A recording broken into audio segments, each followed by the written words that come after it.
Hi folks, I'm Alan Watt and this is Cutting Through the Matrix on June the 14th, 2015.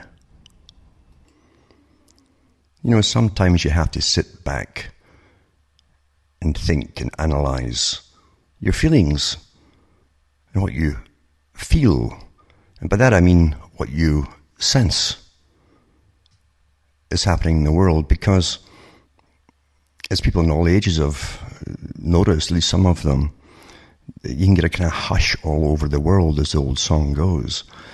It's a feeling that's in the air. I think H.G. Wells mentioned it about World War I when he said that prior to it breaking out, everyone kind of knew it was coming. It was in the air, so to speak. And because we're like rats in a cage, getting all the media dished out to us what to believe, that gives you your whole reality of things, and it gives you your opinions and everything else.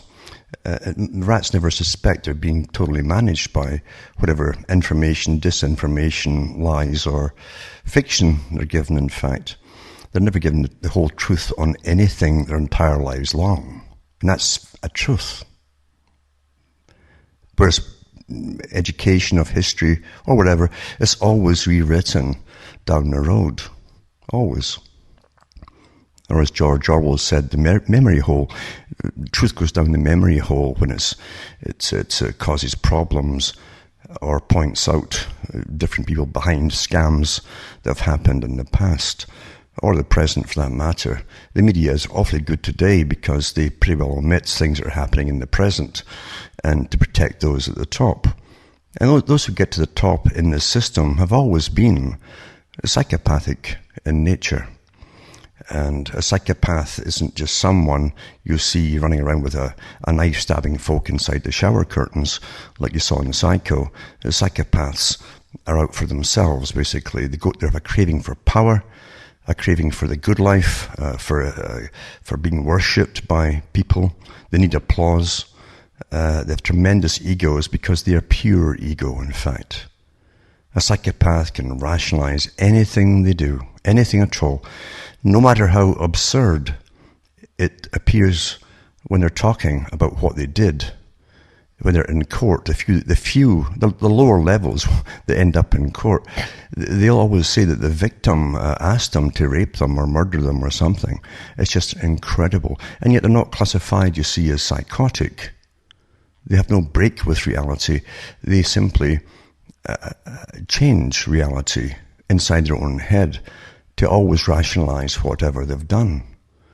It's a simple trick, and you'll never find a psychopath ever admitting that they were at fault with anything. In fact, they think those who have morals and those who feel compassion for others are strange.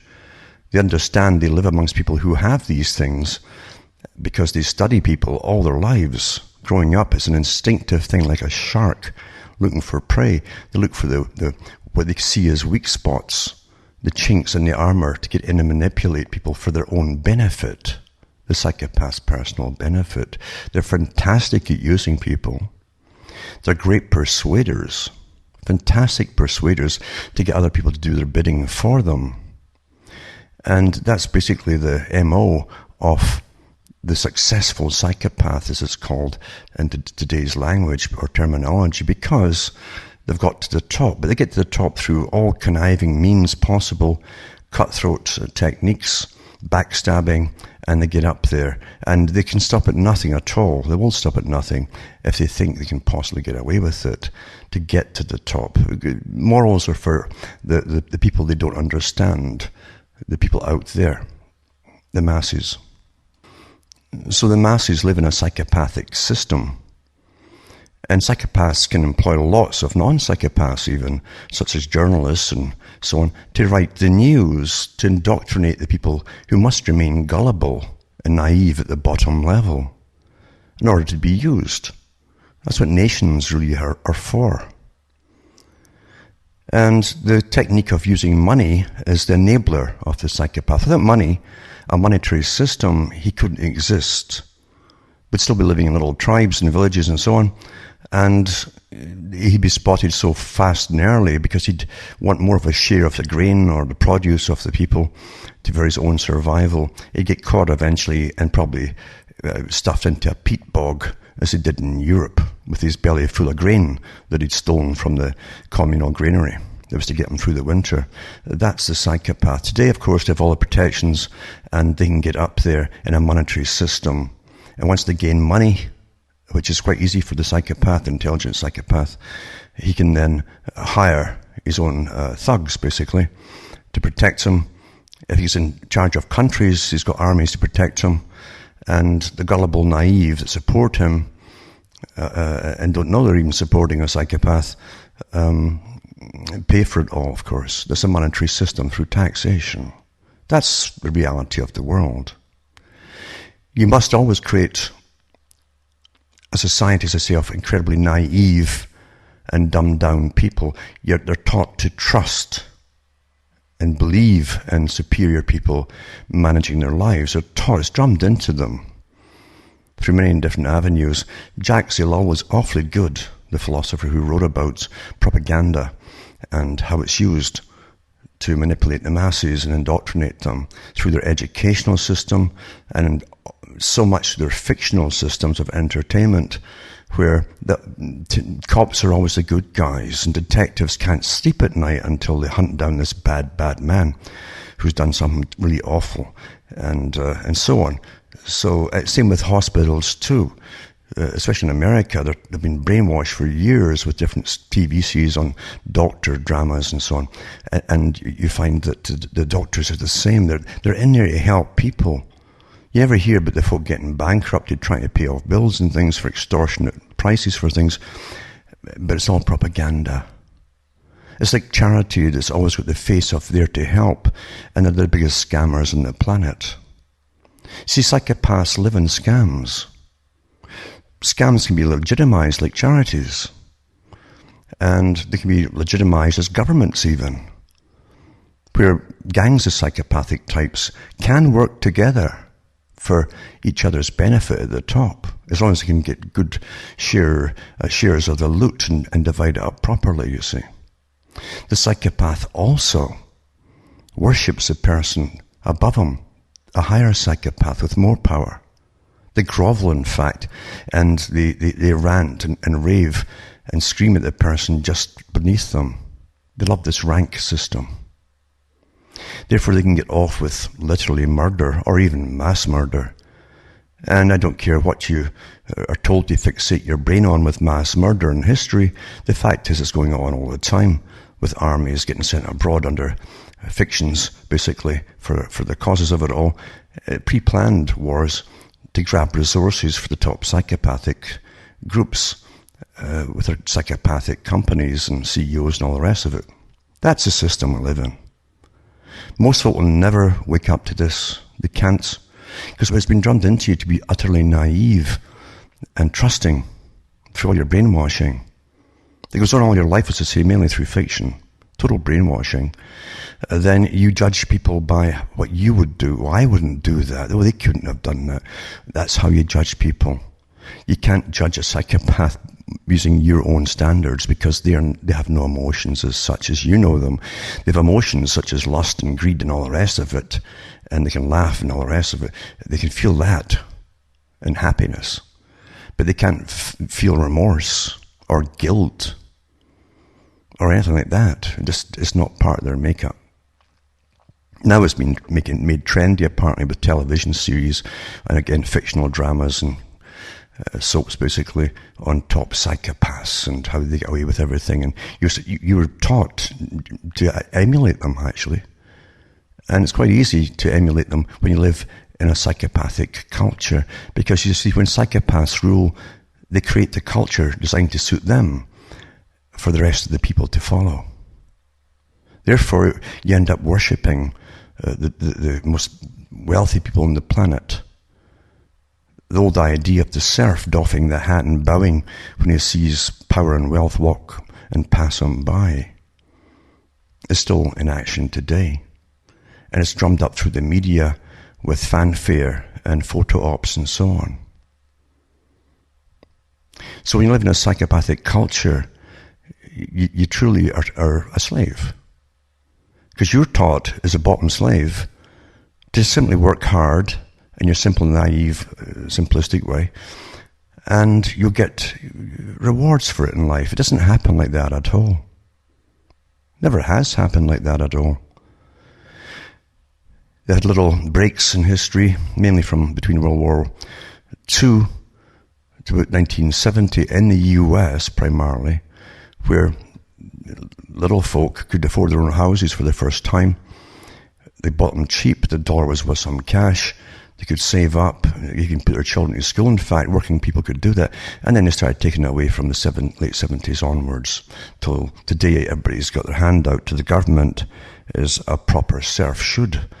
And nothing changes. The feudal system has always been here. Everything is feudal.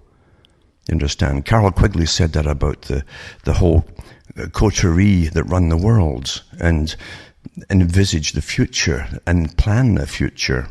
And men of vision, they call the boys at the top, the ones who plan it all in the inner circle, the wealthiest people on the planet, who come from very old wealthy families.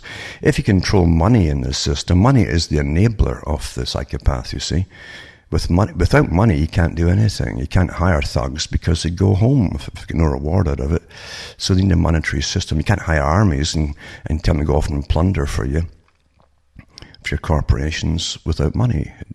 So money is the enabler of the whole system. This is made to appear normal, and they call it progress, of course. And so if you didn't have this system, you'd be way beyond the dark ages. You'd be living in little villages and huts and things. Well, what's wrong with that? You would have to get a nonsense indoctrination in school about lists of generals and so on down through history that won battles and all that rubbish that you waste your time on in school. Completely irrelevant, and a lot of it's fictional anyway. At least the causes of it all in the wars are fictional. But the fact is, we're given so much garbage to fill our heads with to make sure indoctrination takes properly upon us with the education we've got. Then the carrots put out to you to follow. And if you just keep running fast in life and paying off debts and borrowing money and paying off debts and paying your taxes and working, then somehow one day you can sit back and breathe a sigh of relief and say, well, now I can take it easy and enjoy myself and do the things I want to do. And it never happens. But it keeps going. The myth keeps going. You see. Now, psychopaths, when they work with cabals and groups of other psychopaths, are given the basic rules to follow. And they know if they follow the rules and don't bring shame upon their own particular community or group or cabal, then they'll be well rewarded. So they can do what they want, just don't get caught in it, basically. And a good example of a psychopath is this man here, Dominic Strauss-Kahn. How many of you remember that one? It was all over the news a few years ago there, where he was in New York, visiting New York, the head of the IMF, of course, at the time, this guy. The IMF, again, was created by the psychopathic coterie that created the World Bank and the Bank for International Settlements, the free trade agreements, and so on. And they planned it over 100 years ago, well written about by those who were their own historians. And I've mentioned that so many times. So, Dominic Strauss-Kahn, the former head of the International Monetary Fund, has been cleared by a French court of aggravated pimping.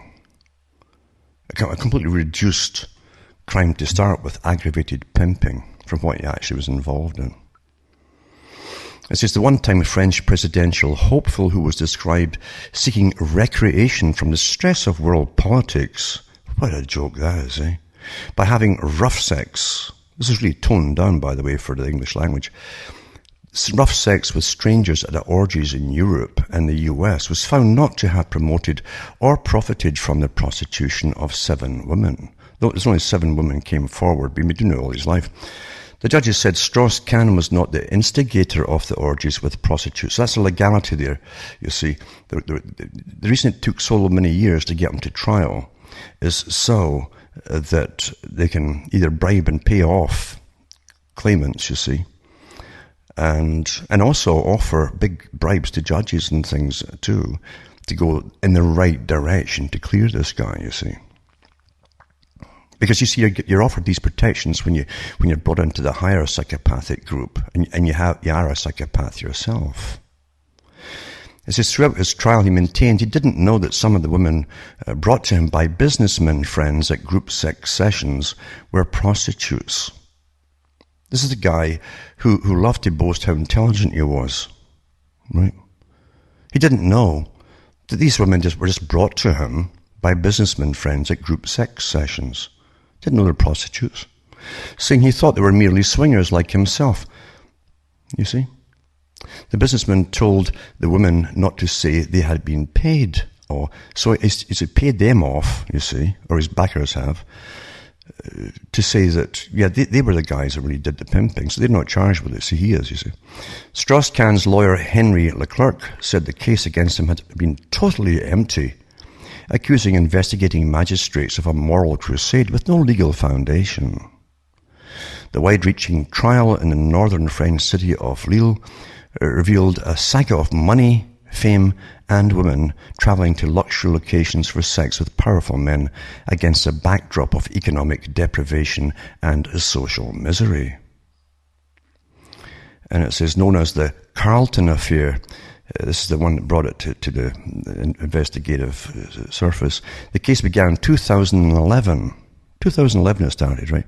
As an investigation into an alleged prostitution network at Lille Hotel Carlton, where women described as livestock, this is what they called the prostitutes, livestock or dossiers, had been offered up as a dessert course at business lunches.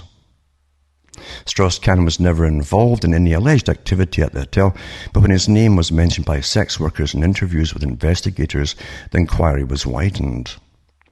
13 other men appeared in court on pimping charges, many with no connection to Strauss-Kahn, but the high-profile coverage of the case centered on the former IMF chief and how he sought to wind down from managing the fallout from the global financial crisis. I mean, that's what had him under stress. You know, these crooks at the top, it's not in them to worry or have stress. Psychopaths actually are pretty stress-free. They can't handle stress, so they don't have it. Because they feel no guilt anyway, or worry.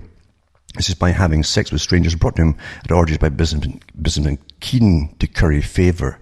Now, the International Monetary Fund, again, was set up by the Royal Institute for International Affairs, the private club that planned the future. And they used to be called the Lord Alfred Milner Group before they were called the Royal Institute for International Affairs. And then they also have branches across the whole planet. In the US, they're called CFR. I've mentioned that so many times.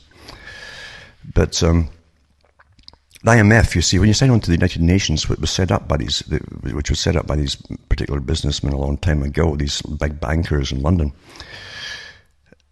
every country signed on to the United Nations to support an organization and put money into it from each country, which would be loaned out supposedly to third world countries and also given out in grants to start businesses up in their own countries. So it sounds awfully altruistic, almost like a charity, but it's not a charity at all. Because the deal is, you see, that they borrow money from the countries, because your country's acting like a banker. That's where your country really is, a big banker at the top.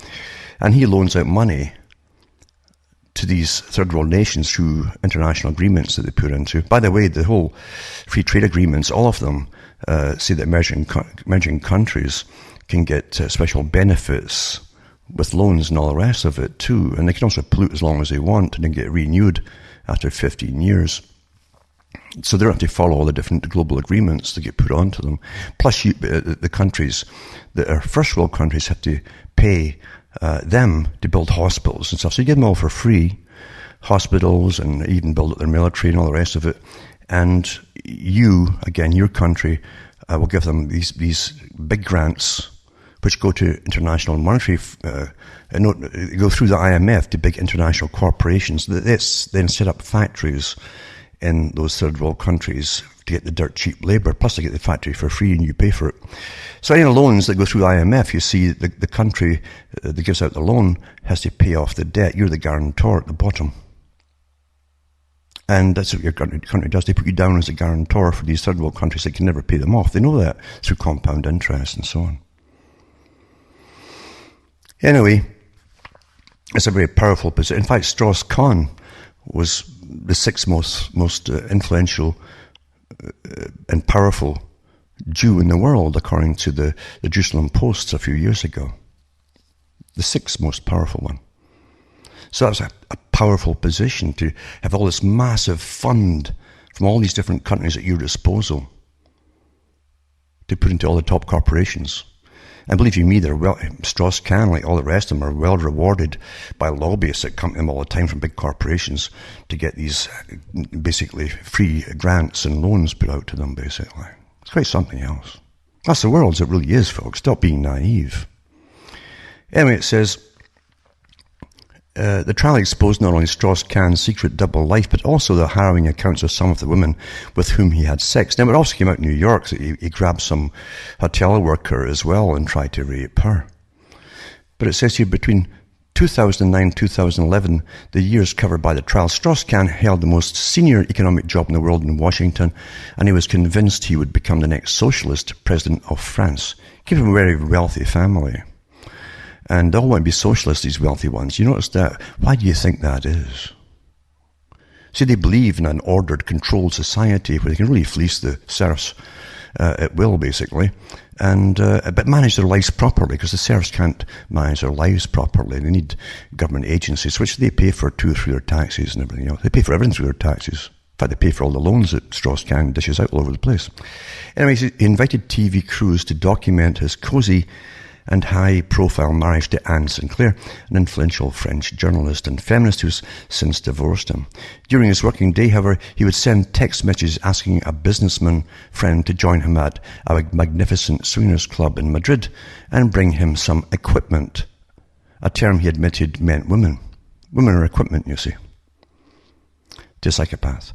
While in Brussels for IMF meetings, he'd be driven to the countryside at night for group sex with strangers on mattresses on the floor of a swingers club. Throughout the trial, he said he never knew or suspected this bright guy, this psychopath who's awfully streetwise, never knew, because all psychopaths are incredibly streetwise, they catch on to anything right away. He didn't know or suspect that there were prostitutes among many women brought to him at sessions. The trial was marked by the tearful accounts of two destitute and vulnerable prostitutes who were among the women brought to locations in Paris, Brussels, and Washington to have sex with them. They likened the orgies to slaughter. Now listen to the terminology here, because it's much, much more graphic in the French.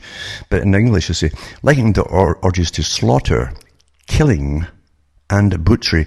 What is that picture in your mind? How does that picture in your mind? Slaughter, killing, and butchery. It's like snuff, isn't it? Isn't it? But it's really toned down for the English, you see. And apart from that, he's been cleared, you see. He didn't know. He's a poor victim of all this thing. You understand? So now we can go after anybody who accuses or says what really went on. So they're toning it down in English language. The former IMF chief told the trial that he had regrettably discovered during the court hearings he had a sexuality that was rougher than the average man, but that he believed no means no. So he found out, you see, because of the court hearings, that the way he had sex was rougher than the average man. I mean, here he is going to these orgies where he was rough all the time, and he'd obviously see the other guys having their sex and so on. But he didn't compare himself. He's a poor, innocent victim, this guy. Just so naive. It says, anyway, he did anal sex and all the rest of it, even when they said no, blah, blah, blah. This is the toned-down version. Asked by the judge whether he had noticed this woman crying and all that, Strauss-Kahn said, no, I would have found it chilling. He said he did not have a precise memory of the woman, but that he had no sense of refusal. And so in other words, he's been coached by his lawyer to say all the right things that normal folk expect to hear. When no means no, it means no, etc. And the prostitutes were never asked their name or anything.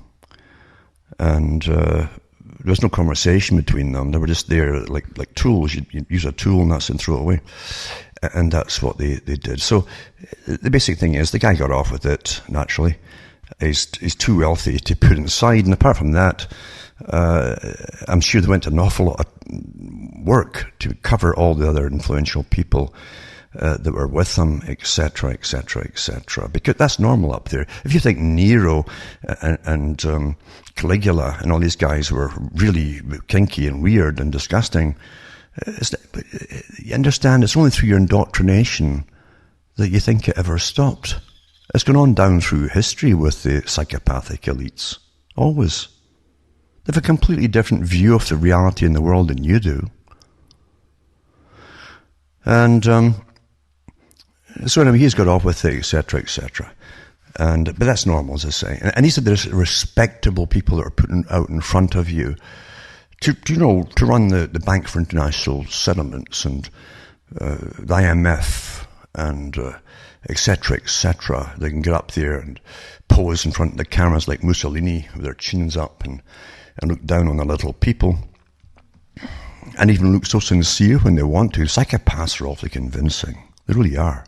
They're fantastic at convincing people of anything. That's why they're so successful.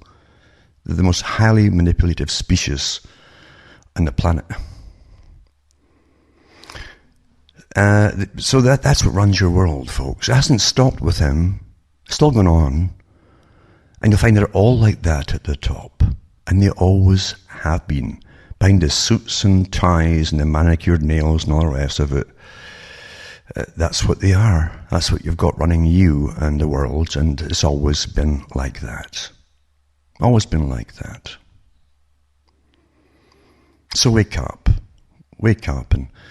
and just, see how things really are.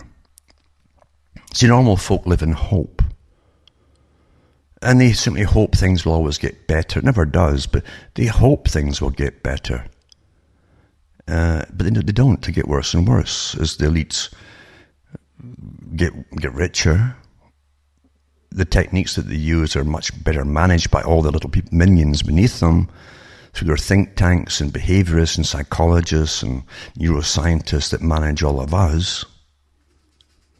And those in academia that brainwash us and are well rewarded for doing so. So that's a system you really live in, and folk can never break through. They still think that if you get the right person in politics, it'll all change. Now, here's a little thing for the naive. If you truly, by some miracle, in a totally corrupt system, the right person could ever get into politics, he'd be assassinated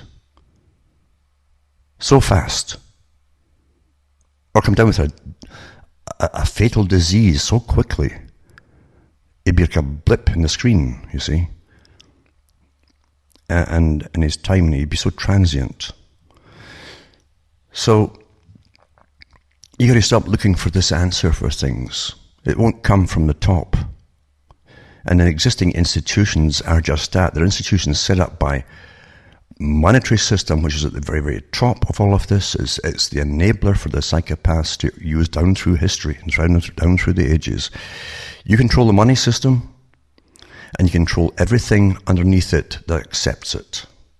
And the whole world's running on this monetary system.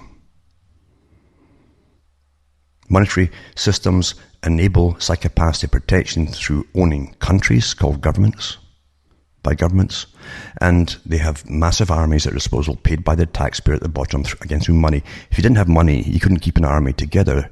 They'd say, I'm fed up, I'm going home. That's the key to it all. So we're left at the bottom like rats in a cage, saying, who's going to come in this morning first? And then comes a guy with a white coat. Oh, it's so-and-so. What's so-and-so going to do to us today? And then they'll chat amongst themselves. Is he going to put electrodes in their brain? Is he going to shock us? Is he going to inject something? What's he going to do? That's where we are at the bottom, sitting like little rats, chattering about what they're going to do to us next. You see? That's how the whole system works. And it's kept that way by the media. It tells you what to worry about. It keeps you a constant state of fear and trepidation. You're given no safety whatsoever in this system. Even though you're told to just work hard and one day you'll be okay. They're bankrupting countries left, right and centre over and over again. They're always plundering you and taking the wealth away. And they won't change it because they own the system. They want to do it again and again and again. That's why they won't change it. But they still keep the same system in for you. Just keep work hard and one day you'll be okay. It doesn't happen. And more so today than ever before. As I say, a brief period in the US, and probably the only in the US, between 1945 and 1970, mid-70s or so. They took it away. Through their agreements, trade agreements, and special nation status stuff and so on. They didn't have to pay taxes. Remember too, when all these free trade agreements, all the export or import taxes that countries used to live on at one time, even before an income tax, that paid for everything. You do away with all the import duties coming into your country to be sold. And they're going to make up the difference somewhere. Guess where it comes from? All of you, the taxpayer. So we're left with a little, as I say, rats in a cage, and here we are waiting for the media to tell us what's going on. The media is not investigative media anymore. They used to lead the charge at one time. Occasionally, once in a while, you'd have an occasional newspaper trying to lead the charge on something. It doesn't happen today, though. To demand to know, the public's right to know, what secret agreements have been made because they should not be secret in the first place. Things like that doesn't happen now. In fact, they don't even send reporters out and things anymore, most papers. They look at Reuters and AP, and that's about it. They all copy the same stuff to make sure that all indoctrination, fantasy called media is standardized. So across the world we're getting the same nonsense at the same time, and we think we're well informed. Double think, eh? Oh, it's secret, but we're well informed. It's going to affect all our lives, but we're well informed. But we don't know why it's going to affect our lives because they won't tell us.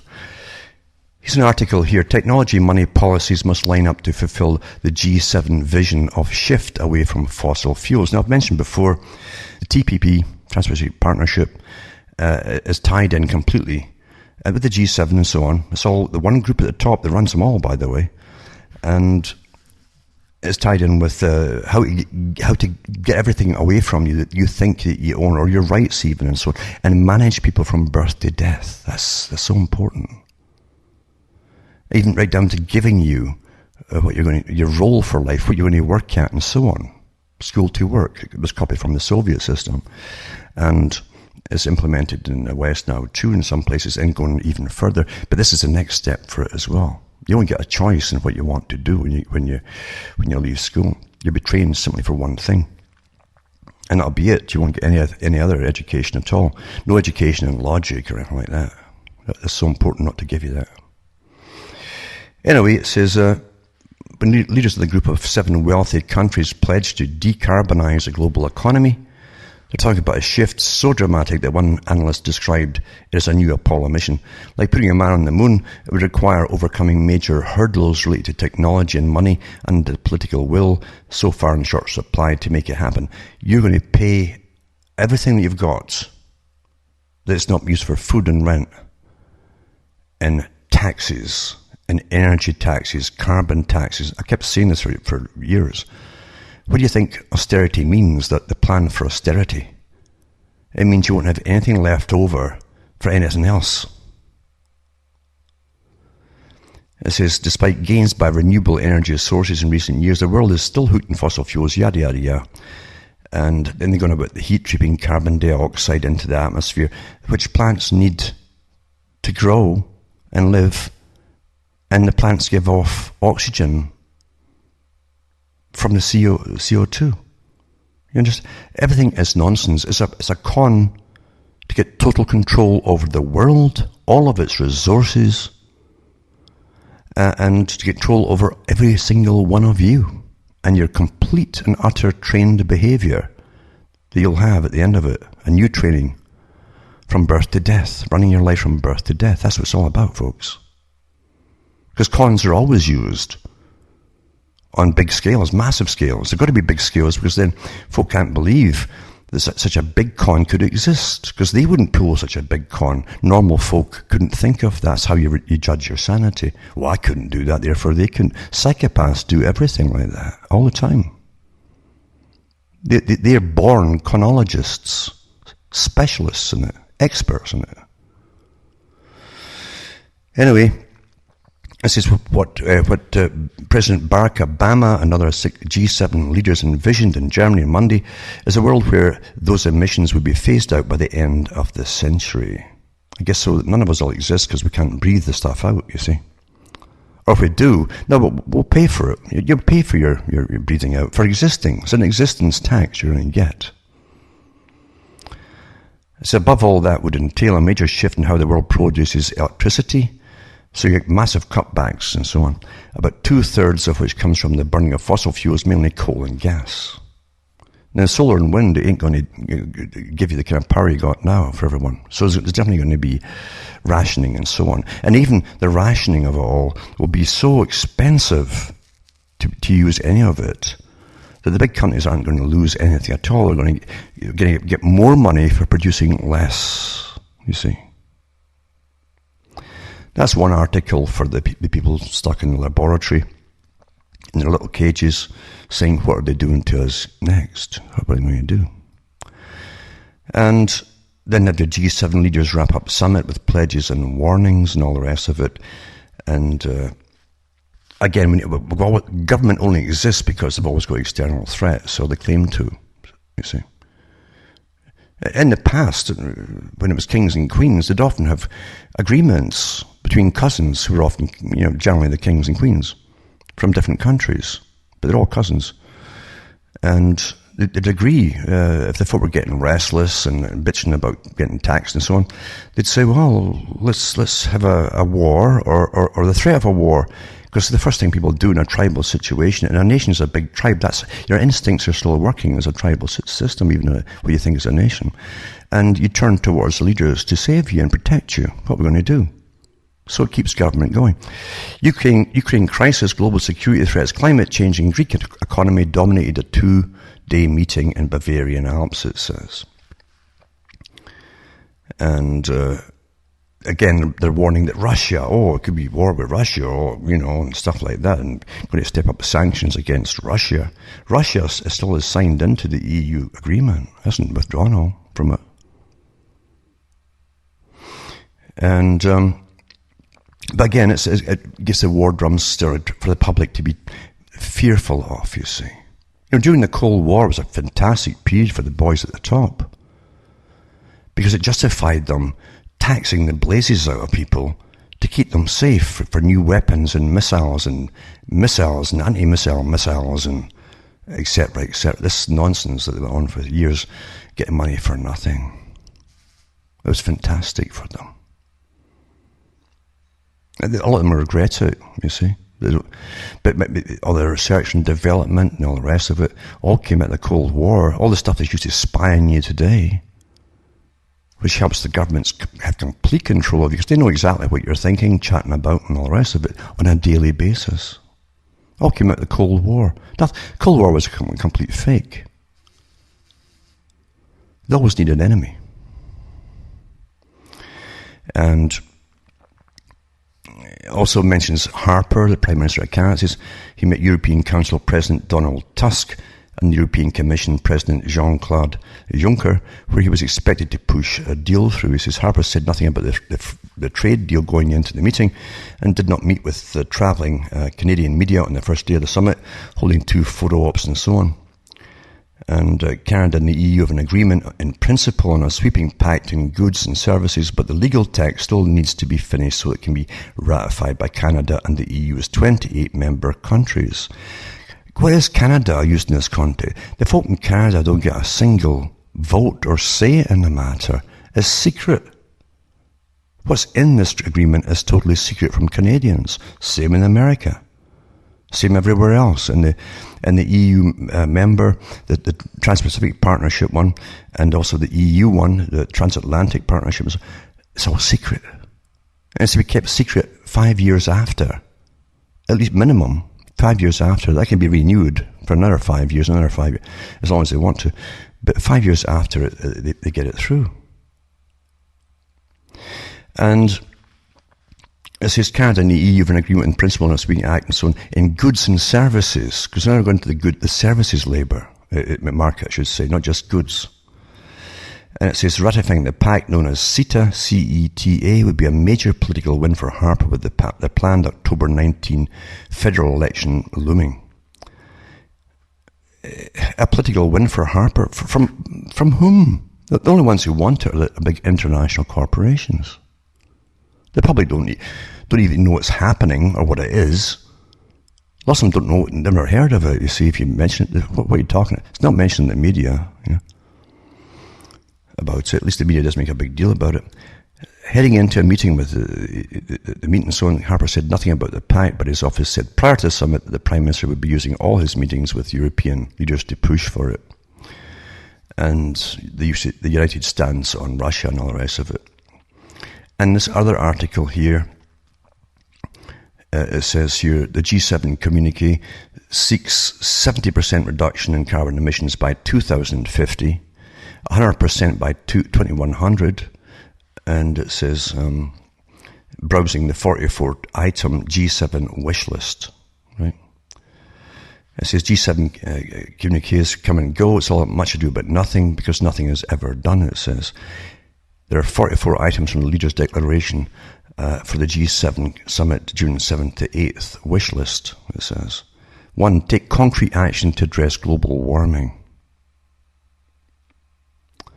Eliminate 40 to 7% of greenhouse gas emissions by 2050. Decarbonisation of the global economy over the course of this century.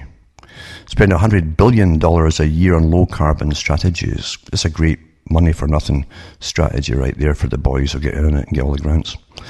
Start a carbon early warning system for non-compliance in small islands, developing states, Africa, Asia and Pacific, Latin America and the Caribbean. What we've got here is a system of slavery by one system, one group across the entire planet. But that was designed 100 years ago with the Royal Institute of International Affairs when it was called the Lord Alfred Milner Group in the Inner Circle. All the free trade, all this stuff and all these pacts were written up back then. But they do, their whole agenda. Accelerate access to renewable energy in Africa. Reaffirm ambition to make the Green Climate Fund fully operational in 2015. Now, the Green Climate Fund is your, again, taxation, folks. Phase down hydrofluorocarbons. It says 9, praise the Hamburg Initiative for sustainable energy security. Sustainable energy, folks. They also want a sustainable society. That's depopulation. That's not in here, but that's apart from other things I've read on other particular articles. Build on the Kobe 3R action plan for resource efficiency. Protect the marine environment in conjunction with International Seabed Authority. Imagine the cost of that. You're as well as giving your whole paycheck to government. And eventually that'll come to that, by the way. And they'll manage you and give you your ration of food and stuff. That will happen. I'm not kidding you. That's what the planned society is all about. Planned and managed society. And it goes on and on about the Millennium Development Goals, which is also Agenda 21 that goes into its next phase. And so on, all the usual stuff which you think are left-wing, but actually are totalitarian control mechanisms for those who already own the monetary system. And everything underneath it, which everything else is. Now, once in a while, again, they give you a little red herring to follow, and that's that Britain is going to get a vote eventually to pull out of the EU. And of course, they've got all figured out in advance that it'll never happen because, you see, a good proportion of those living in Britain today are not British at all. And they come from a lot of these other countries that are amalgamated across Europe and elsewhere. And elsewhere is the key to it all. Even those from India have relatives all over the EU, and that's how they do business amongst each other. That's how particular groups survive so well and do so well. They can get all the resources amongst each other and pass it on, and much cheaper than anybody else can compete with them. So it says Britain could lose its European Union veto on some issues as compensation for the concessions Prime Minister David Cameron has demanded, a senior German member of the European Parliament has said. Manfred Weber, Senate Right Leader, whatever that means, of the largest political grouping in the European Parliament, said Britain could lose its prize veto if it opts out of the commitment to an ever closer union. Now, how close can you get, folks? That term ever closer means your nation is gone. It always did mean that, ever closer. That's how they used to couch it when they were doing it's just trade treaties, that's all, years ago, before they created the European Union Parliament or anything like that. And the Prime Ministers were always going off to sign into closer ties. I thought, well, how close can you get to? You're getting strangled already with this noose around your neck. But this is the terminal. Everything's to con the public. So you'd say, it's just a little trade thing, stuff like that. And here you are. You're now subservient to this monolith, this massive monolith of the EU Parliament. It's a really corrupt system, naturally, because it's out for the psychopaths who run it. Anyway, so a recent survey by a US think tank, meanwhile, found that 55% of Britain's support remaining in the EU. Well, that's probably the 55% that weren't born there in the first place, as opposed to 36% who want the UK to leave. Britain's finished anyway. It's finished now. Its culture's gone. God knows what you can really see the culture is now. All of its moral standing, which gave it a pretty safe society, is finished with the gangs and the rapists and all the rest of that have come into the country from all over the world. It's finished. Anyway, it says Cameron met with several European leaders, including Weber, last week in a 2-day charm offensive on the continent in a bid to gain support for his demands and so on. He wants several concessions from the EU counterparts before the UK holds a popular vote on membership of the EU by the end of 2017. Cameron wants the power to stop unemployed European migrants from claiming benefits in the UK. That's about 30-odd years too late. A move he hopes will appease hardline Eurosceptics and the Conservative Party and UK Independence Party. PM also wants special protections in EU law for Britain's financial industry. Now, Cameron doesn't want to pull out of it, naturally, because he's been put in by the big boys themselves. They're all put in at the top. It doesn't matter what party they are, they all belong to the one party at the top. That's why they're put in there at the top. But it appears to be the top of their countries. And it's all over. It's finished, you see. Way too late. Anything they promise could be done is way too late anyway. Way too late. It's finished. That was the intention. And as he's demanding that and getting cheers from people by demanding things from the EU Parliament, here's another article giving his doublespeak. David Cameron has given his clearest warning that he will sack any government minister, as one of his politicians, who wants to campaign to quit the European Union, insisting the government will not be neutral once he has struck a deal on a new relationship with the EU. Right?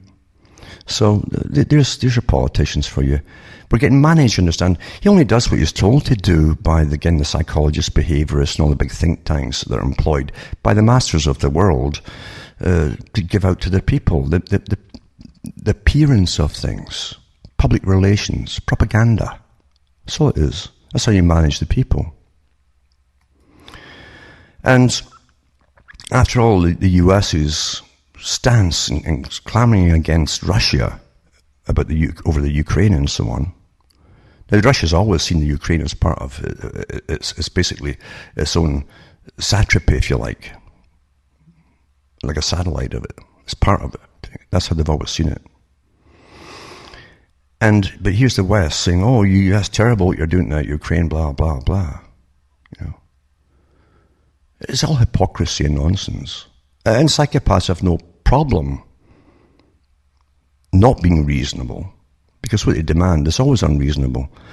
Here's what the West is up to. I mean, look what they allowed to happen, for instance, under the EU with Greece. in Italy, and even appoint guys to lead the country. They appoint, see, they've done away with the politicians at the top, which is probably cheaper, but they just simply appoint technocrats now to run the countries, which is always the thing that the Royal Institute of International Affairs said they would do when they achieved these big trading groups and owned them across the world. Here's what the US is doing as they do all the grandstanding against Russia and Ukraine. The island of Puerto Rico is caught in an economic crisis. While the rest of the US is seeking economic growth, Puerto Rico is struggling to emerge from 9 years of recession. The poor economy has spurred hundreds of thousands to leave the island. The US territory, you see, that's what Russia would call Ukraine. The US territory is more than $72 billion in debt, running low on cash and on the verge of default. It's led many to call it the Greece of the Caribbean. Joseph Rosenblum, who directs municipal credit research and investment firm Alliance Bernstein, laughs when asked about the comparison. It's not long ago that California and its debt problems were being compared to Greece, he says. I guess the comparison is similar in the sense that it's a large amount of debt and there's no clear path to what the final resolution of their problems are. Rosenblum says, but there are some real differences between the two. It says, Michael Lipsky of Matlin Patterson Global Advisors, a hedge fund, says the biggest difference is that Puerto Rico is part of the US. So here's your thing. They're saying it's part of the US. Well, what is it? A satrapy? A satellite? A protectorate? All the fancy names lawyers in the past, because lawyers have worked for the psychopaths too. A lot of the psychopaths are lawyers too, of course, naturally. But they can call it a satrapy or a satellite or a protectorate. They can call it what they want. They've done it all down through the ages. That's what they might want to do to the whole world. But once they have you under their protection, or whatever they want to call themselves, then you're not allowed to pull out of it. They can't just go bankrupt even under American law. They can't go bankrupt. It says it's pretty clear the New York Federal Reserve is overseeing the liquidity situation for the island of Puerto Rico. So the private organization, the Federal Reserve and so on, is overseeing the liquidity situation for the island of Puerto Rico. And the fact that it's American laws that we're sitting down at the table and negotiating, the one key difference between Puerto Rico and the rest of the US territories is the territory. If you're a territory, you're prohibited from using bankruptcy to help restructure debts. That means it has to negotiate with investors. In other words, they have land for debt swaps and all your infrastructure and anything that's on it that's the want or resort. They get it all for nothing. They own you. Look, you've lost your home, folk. All of the folk in Puerto Rico will lose their home, which is their little satrapy, nation, protectorate, whatever the legal term they want to use for it is. That's reality. And this is what you call living in a democracy. Double think. Our brainwashing has been awfully, awfully good, don't you think? Fantastically good, hasn't it? They would live our whole lives with this rubbish getting fed to us, and yet as soon as the election time comes around and the national emblems and symbols come out and the terms and phrases are used that have been drummed into you, these guys they're walking about like gods and you're just bowing down to them. All these psychopaths. It's fantastic, isn't it? Every country is the same. Every darn country is the same. Because you're living in a corrupt, international, psychopathic system that's simply consolidating its power over the whole planet and standardizing it for its own use, not for the people's. We're just like the tools that Strauss-Kahn ordered, basically. The accoutrements. That's what we are. That's what we are. And they're all the same. They're all the same. It doesn't matter who goes into. It's a psychopathic type that has this desire for power and money and wealth and status. And they'll get it by any means possible. And they want to go into politics where you can get in and get up there. You see, understand? So they serve the high psychopaths, that guys who already own the money system. That's it. They own it. They own the entire monetary system of the planet. That's how you get up there as a psychopath. That's why they take law to start with. Lawyers' jobs are to reinterpret law for their bosses, which are generally international corporations or wealthy clients. That's really what it is, you see. And you're given no choice, no matter as people at the bottom. They'll say, the nation of so-and-so has voted to... You don't even get votes to do anything. Or America's on board with... Have you been asked about anything? No. And even though the TPP Part 1 has been voted down over technicalities, to say, it's not what you think it is. Here it says here, President Barack Obama is scrambling to persuade almost 100 fellow Democrats to support a landmark trade bill, a centerpiece of his second-term agenda that most of them sought to block. In his weekly radio address, Obama called on Democrats in the House of Representatives to reconsider their votes, which on Friday stalled a sweeping agreement with Pacific Rim nations and came despite earlier appeals from the president. It says, I urge those members of Congress who voted against the trade adjustment assistance to reconsider it and stand up for American workers, Obama said on Saturday. Whatever the deal is with other countries, we want a better deal for American workers. In other words, this particular trade adjustment assistance is the only thing. Supposedly, it's been used as a front by the other psychopaths that said no to it. That's all. So they can get approached by Obama's top boys and so on for higher positions and within the party, more wealth coming their way through different techniques and so on that are very, very common in their line of work, you might say, if you want to call it work. And that's what they hold out for. And once you get all the promises given to them individually and signed and delivered, then they'll all vote the proper way. The proper way being the way they're told to vote by their boss. That's all these holes. That's what holes have always been about. And so they're pretending it's to do with a better deal for American workers. They didn't give a darn about American workers or Canadian workers or anybody else's workers when they signed the big deals for China and free trade and all the rest of it too, or NAFTA, etc. They closed all the factories. They didn't give a darn. They knew it was all going to happen, but didn't give a damn. Psychopaths can't give a damn, you understand? It's not in their nature. They don't worry. There's nothing that a psychopath can do that keeps them awake at night. By worrying. It doesn't happen to them. And because you're normal, you can't imagine that. So that's why it's so unreal to you. That's why you'll keep voting and voting in the same corrupt system. It's rather sad, isn't it? But that's the way it truly is. It's very, very sad. And that's about all the time I have, actually, at the moment, because it's an hour just flies by. And the only reason I'm reading all this rubbish that's fed to us all in the laboratory here, the rats in the laboratory, that's what we're dished out to us, is to explain things to you, how life really is. How it really is, folks. And don't blame me for saying how it really is. Don't kill the messenger. The whole idea is for you to start working on yourself.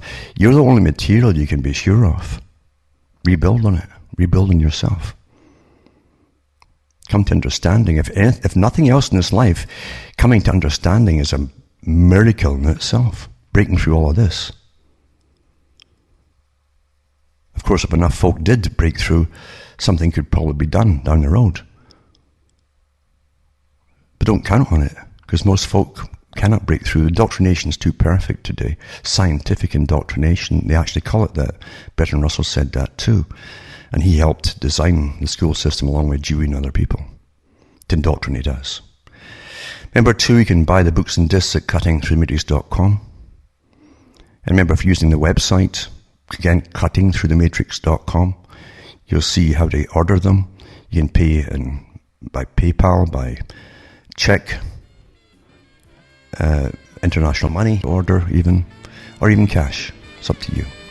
From Hamish, myself, from Ontario, Canada, it's good night. May your God or your gods go with you.